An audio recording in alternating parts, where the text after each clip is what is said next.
Welcome student. Today we will see the next topic from chapter Reflection of Light.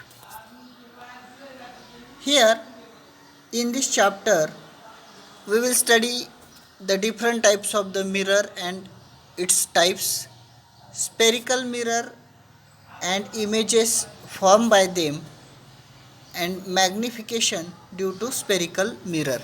म्हणजे या प्रकरणामध्ये आपण आरसा आणि आरशाचे विविध प्रकार, त्याचप्रमाणे गोलीय आरसे आणि त्याद्वारे मिळणाऱ्या प्रतिमा आणि गोलीय आरशामुळे होणारे विचलन इतक्या भागाचा अभ्यास करणार आहोत. आता हा अभ्यास करत असताना सर्वात महत्त्वाची गोष्ट म्हणजे की लाईट नेमकी आपल्या जीवनामध्ये कशा दृष्टीने उपयुक्त आहे याचा आपण विचार करूयात. Light is an agent which gives us information about what is happening in our surrounding. बघा आता, light is an agent which gives us information about what is happening in our surrounding. म्हणजे काय, तर प्रकाश आपल्या सभोवतालच्या ज्या घटना आहेत त्या संबंधामध्ये माहिती पुरवणारा खऱ्या अर्थाने एक संदेशवाहक आहे. We can enjoy various wonders of nature like the sunrise, sunset and rainbow only because of there is a light. It is only because of light that we can see the lush green vegetation, then the colourful flower, deep blue skies in the day एक्सेट्राच. म्हणजे आता बघा तुम्ही की यामध्ये आपण सूर्योदय, सूर्यास्त, इंद्रधनुष्य या ज्या निसर्गातील विविध किमया आहेत त्याचा आनंद घेऊ शकतो. आपल्या सभोवतालचं जे सुंदर विश्व आहे त्यामधली हिरवीगार वनसृष्टी असेल, रंगीबिरंगी फुलं असतील, दिवसा निळेशार दिसणारं आकाश असेल, रात्रीच्या अंधारात चमकणारे तारे असतील, या सर्व गोष्टी आपल्याला खऱ्या अर्थाने ज्या दिसतात त्या सर्व गोष्टींच्या मागे महत्त्वाचं कारण जर काय असेल तर ते म्हणजे प्रकाश आहे. आणि म्हणून मग आपण इथे असं म्हणू शकतो की light is actually electromagnetic radiation. बघा हा शब्द खूप महत्त्वाचा आहे. Light is actually electromagnetic radiation which causes the sensation of vision. Which causes the sensation of vision म्हणजे काय, तर या ठिकाणी बघा, प्रकाश म्हणजे दृष्टीची संवेदना निर्माण करणारी. Which causes the sensation of vision म्हणजे दृष्टीची संवेदना निर्माण करणारी. प्रकाश म्हणजे दृष्टीची संवेदना निर्माण करणारी विद्युत चुंबकीय प्रारणे होत. मग आता यामध्ये बघा की light reflects directly light reflects differently from the various surfaces around us. We will already learn that the reflection from smooth flat surfaces is regular reflection, while from rough surfaces reflects light irregularly. आपण या गोष्टीचा अभ्यास केलेला आहे की गुळगुळीत सपाट पृष्ठभागावरून प्रकाशाचं नियमित परावर्तन होतं, तर खडबडीत पृष्ठभागावरून प्रकाशाचं अनियमित परावर्तन होतं. ही बाब आपणास ज्ञात आहे. आता आपल्याला इथे महत्त्वाचा मुद्दा जो स्टडी करायचा आहे तो आहे mirror and types of the mirror. आता आपल्याला महत्त्वाची कन्सेप्ट आहे मिरर. What is mirror. परीक्षेला खूप वेळा प्रश्न येतो की व्हॉट इज मिरर. आता इथे व्हॉट इज मिरर, तर यामध्ये बघा की we need polish surface for reflecting light.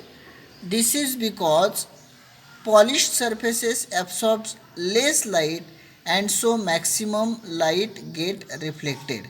So in scientific language, a surface which reflect light and create clear image is called a mirror. मग आपण व्याख्या शिकू बघा. in scientific language म्हणजे आपण वैज्ञानिक भाषेमध्ये जर मिरर व्याख्या करायची म्हटलं, a surface which reflect light, जो पृष्ठभाग प्रकाशाचे परावर्तन करून अँड क्रिएट्स क्लिअर इमेज, सुस्पष्ट प्रतिमा तयार करतो, त्याला आरसा असे म्हणतात.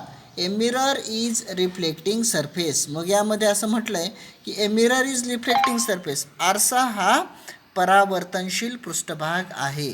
म्हणून आपण वैज्ञानिक भाषेमध्ये व्याख्या कशी करू? जो पृष्ठभाग प्रकाशाचे परावर्तन करून सुस्पष्ट प्रतिमा तयार करतो त्याला आरसा असे म्हणतात आणि आरसा हा परावर्तनशील पृष्ठभाग आहे. We use various types of mirror in our daily life. Mirror are of two types. Number 1 plane mirror and second spherical mirror.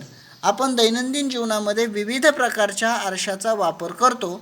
या ठिकाणी आपण दोन महत्त्वाचे यामधील बदल किंवा दोन महत्त्वाचे आरसे या ठिकाणी अभ्यासणार आहोत. त्यापैकी पहिला आहे सपाट आरसा आणि दुसरा आहे वक्र गोलाकार आरसा.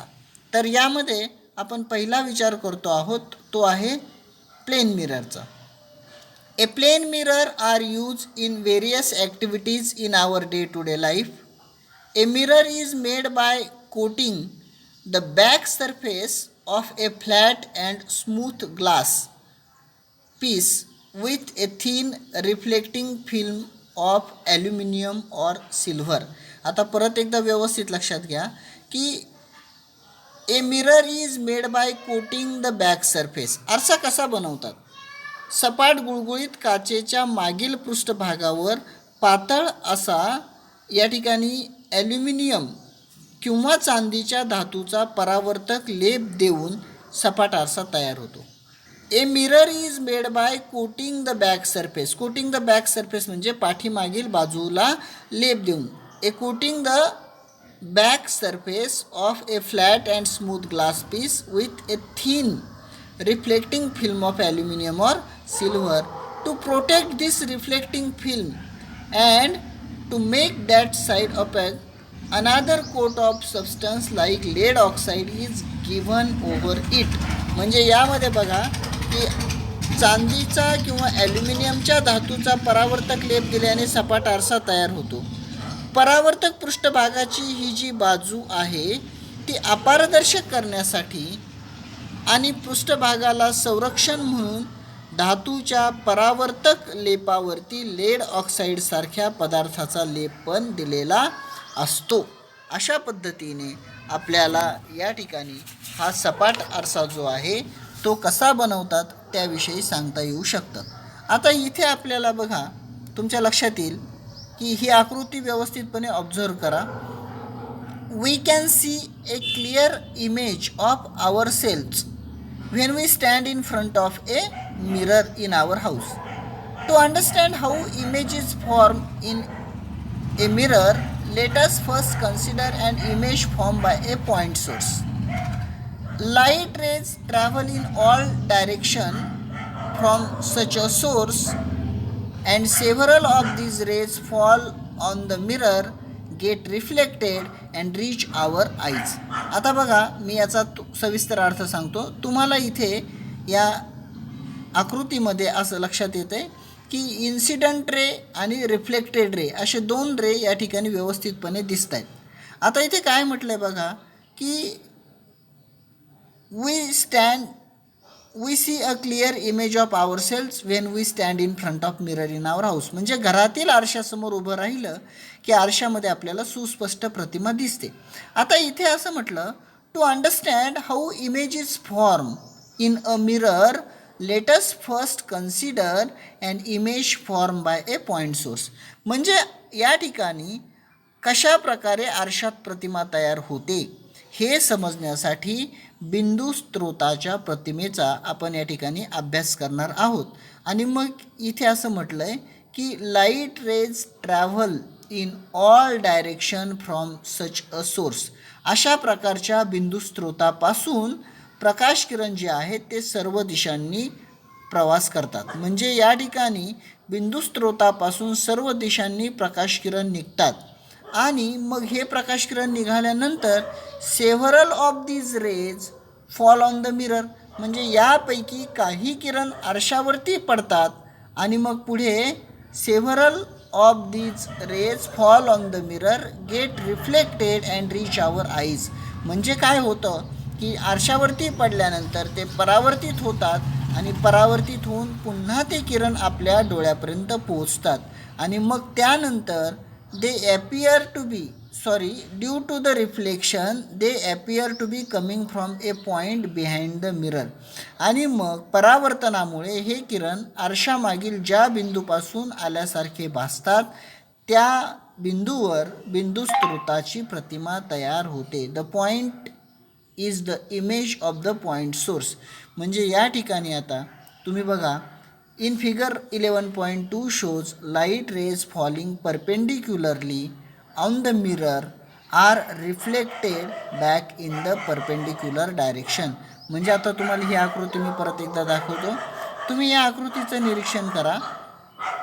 बघा, इथे तुमच्या असं लक्षात येईल की या आकृतीमध्ये दाखवल्याप्रमाणे सपाट आरशावरती लंबरूप पडणारे किरण लंबरूपामध्येच परावर्तित झालेले आहेत. म्हणजे इथे लंबरूप दिशेने आलेले जे किरण आहेत त्या सर्व किरणांचं पुन्हा लंबरूप दिशेने या ठिकाणी काय झालेलं आहे, परावर्तन झालेलं आहे. आणि आपल्याला अशा प्रकारे ही प्रतिमा या ठिकाणी सांगता येते.